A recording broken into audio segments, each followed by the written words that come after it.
Dobrý večer, Košice. Ja zopakujem, už sa smeješ? To je dobré, dobrý začiatok. Vždy som tu rád a vždy mám rád trip na východ. Včera sme z hodou okolností vystupovali v Prešove a stala sa mi jedna taká vec, mne to prišlo ohromne vtipné a ja som veľmi ostražitý, aby som na úvod svojho výstupu mal nejak zosmiešniť východňarský dialekt. Ja nie som ten typ, čo robí, že Bratislava, východ, Žabomíše, Vojny, Somariny, to nie som ja. Ale včera sme mali vystúpenie a prišiel po vystúpení za nami človek, už taký troška mierne podgurážený, a hovorí, že Cyril a Metod nám pojebali kultúru. Hovorím, OK, a prečo? A on že, a čo sme to mali predtým? Bosorky, Kelti, to tí druidi. A ja v tom momente som si pomyslel, ja chcem, aby mi tento človek prečítal celú knihu Pána prsteňov. Ja by som sa smial, ja by som plakal, ale celý čas by ma hrialo pri srdci. Ja by som to... A ináč v Prešove, rovno oproti tomu klubu, kde sme vystupovali, je taká skvelá pizzeria, ono je tak na rohu budovy, sa to volá, že pizzeria na rohu. A robia tam skvelú pizzu, fakt skvelú pizzu. A som si všimol, že majú tam jednu pizzu, ktorá sa volá, že pizza Schumacher. A dámy a páni, oni neklamali. Ja som ju zjedol a tiež som mal problém rozprávať a chodiť. Takže...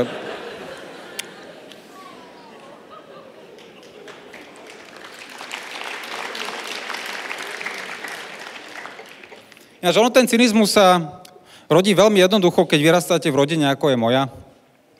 A ja sa s tým snažím robiť niečo už od detstva, ono sa to nedá. Ja som zistil, že ono sa to nedá. Ja som bol ako malý na gymnáziu, mohol som mať 11-12 rokov, došiel som za detskou psychologičkou, ona, že urobte si test, tak som ho urobil. Na druhý deň si ma zavolala a vraví mi, pán Adami, teda bol som malý, vraví mi Matej, hovorí, že viete čo, vy ste taký strašne nedočkavý a útočný. A ja hovorím, a čo to kurva znamená?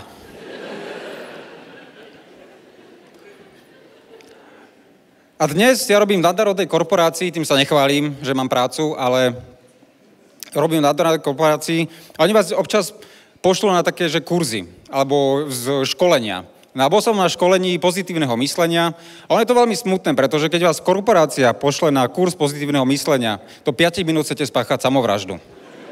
Hovorím, OK, nevyšlo ani toto. A ono je to totižto vo mne veľmi hlboko zakorenené.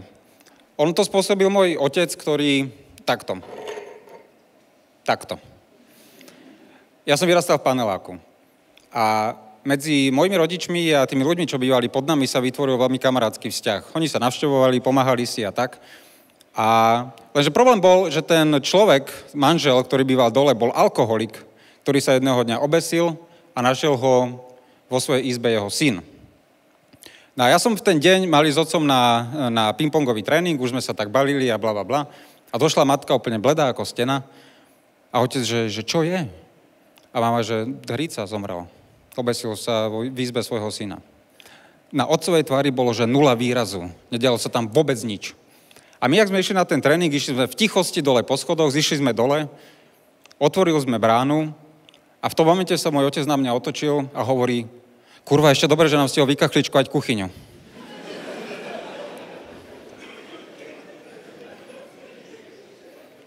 A ja som sa smial celú cestu až tam a vtedy som zistil, že som skončil. Ako pozitívny mladý človek, ako dieťa, ten život sa skončil a odtedy som len čurák. A ono, lebo totižto v tom IBM, ja robím v IBM, ono je to ťažké, ja robím už 10 rokov v kolektíve a stále sa mi tá kolektívna robota nejakým spôsobom prieči. Nechápem úplne, ako to funguje. No a moja mama z nejakého dôvodu bola u veštice a tá veštica jej povedala, že váš syn je pre jeho dobro, aby celý svoj život robil kolektívnu robotu. Moja otázka bola, čo vie veštica o kolektívnej robote? Už len jej siahnem na tú gulu, tak mi otrhne kokot. Akože...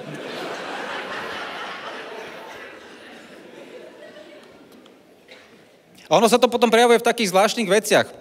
Tomáš spomínal pohreby. Ja som mal taký nápad, podľa mňa je to skvelý nápad, taká tradícia na svadbách, ktorá by sa mala preniesť na pohreby. Je to skvelá tradícia, podľa mňa by to nádherne fungovalo a to je hod kyticou.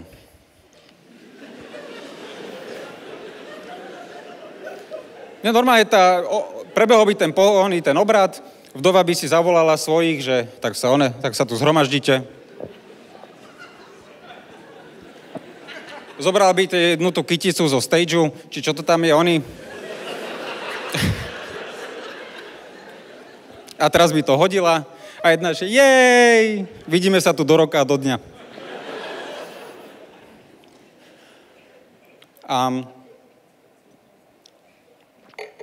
Ja veľmi rád chodím so stand-upom po celom Slovensku a tým, že nám to umožnené, je to fantastické. A stávajú sa na cestách také príhody. Táto sa stala v Bratislave. Mali sme ísť do Nitry a ja som bol v ten večer. To je taký ten večer, že viete, že na druhý deň budete chorí. Poznáte to. Ste večer doma, cítite sa zle, viete, že zajtra bude ešte oveľa horšie. V takom stave som ja išiel vystupovať do Nitry a na to miesto, kde sme sa mali stretnúť, som sa musel dopraviť nejakým hromadným prostriedkom. Nastúpil som do autobusu o 3 zastávky neskôr. Nastúpil do tohto prostriedku môj najväčší nepriateľ v hromadnej doprave. A nie je to ani dôchodca, nie je to ani matka so svojím puškrekaným čurákom, a nie je to ani moslim. Je to mladý zaľúbený pár. Tí, čo ste celý život prežili v závisti, viete, že keď si sadnete do autobusu, to posledné, čo pri sebe chcete vidieť, je mladý zaľúbený pár. A ja som tak sedel úplne zlý, v zlej nálade a oni sa postavili rovno predo mňa, boli meter od mojej tváre. A už to išlo. A cmuk, a cmuk, a cmuk, a cmuk, a ľúbim ťa, a cmuk. A oni nevedeli, že im jebe. A oni...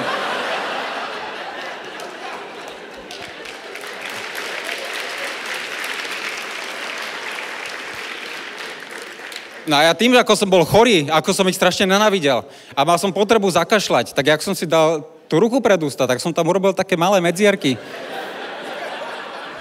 A že, prepáčte, ale nech vedia. Ale asi najkrajšia historka sa mi stala, keď som išiel zo Šťadnice. Tam sme nevystupovali, nebojte sa. Išiel som zo Šťadnice, nastúpil som do vlaku a bolo to skvelé, pretože som mal celé kúpe len a len pre seba. Hovorím, úžasné. Išli sme cez Trenčín, nastúpil celý vagón, ale prisám, celý vagón hluchonemých ľudí. Čo je niečo, čo neviete na začiatku. To zistíte až potom. A do toho môjho kupe nastúpilo 5 ľudí a nič. A mne to tak prišlo, že kurva, tak aspoň poviem, že dobrý deň.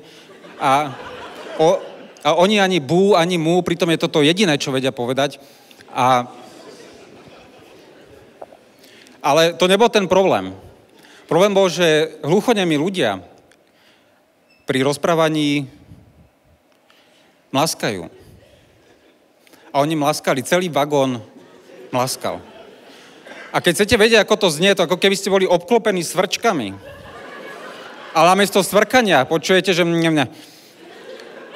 Ja som bol do 2 hodín tak hladný. Mňa zvíjalo v tom kupe. A čo im mám povedať? Prestaňte mletou hubou, lebo... Ja som po tých 2 hodinách vystúpil z vagóna, ja som si myslel, že ma dojde oslobodiť americká armáda. A ešte na koniec svojho prvého setu vám chcem povedať, že asi jedna z najhorších vecí, ktoré keď máte 30 a nemáte veľa dobrých vlastností, tak jedna z tých zlých je detinskosť. A ja občas som detinský. A ukázalo sa to naposledy, keď som... Díky. Pán asi vie, o čom hovorím. Bol som na pohotovostnom trhaní zubu, čo je blbé, keď ste dospelý človek. Pretože vy máte vedieť, že keď vás niečo bolí, máte si to dať spraviť. Ne, ja som čakal až do tej poslednej chvíle, keď ma to bolelo tak brutálne, že som chcel zabiť svoju vyjebanú rodinu. Nie, že by som to naozaj chcel urobiť, akože občas máte taký ten moment, ale Ja som tam išiel v Bratislave, keď idete, neviem ako tu, keď idete v Bratislave na pohotovosť súkromnú, nikto nejde na štátnu radšej, keď idete na súkromnú pohotovosť, len za vytrhnutie zubu zaplatíte 50 eur. Čo znamená, že som odtiaľ odchádzal s úplne iným typom bolesti. A ja som bol strašne šťastný, že to vôbec urobil a si hovorím, že 50 eur. A mal tam takú sexy sestričku, ten mladý doktor, však samozrejme. A to bola taká, ona bola sestrička jak z Halloweenu, taká tá štetka sestrička. A ja som si hovoril, že keď už dám tých 50 eur, nech mi aspoň ponúkne fajku. Akože, nemusím ju urobiť, ale nech sa aspoň spýta. Že pán Adámy, môže ma troška požužľať penis? A ja by som povedal, že viete čo, mám ohromné bolesti niekedy, inokedy. A keď vám ten zub vytrhnú, tak oni vám dajú inštrukcie, čo máte nerobiť nasledujúce dni. Jedna z vecí napríklad 24 hodín nepiť alkohol. Čo akože, OK, dá sa to zvládnuť, hubujete, ale dajme tomu.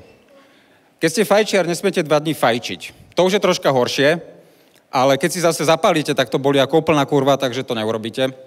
A tie 2 dní prečkáte. Čo najhoršie vám povedia nakoniec. Nedotýkajte sa toho miesta jazykom. A keď ste ako ja, do 2 minút, to jediné, čo v živote chcete robiť, je dotknúť sa jazykom. Vy chcete znásilniť svoju dieru v hube svojim jazykom. A vtedy som si povedal, že zaplatiť 50 eur za detinskosť není až taká špatná cena. Zatiaľ sa majte pekne.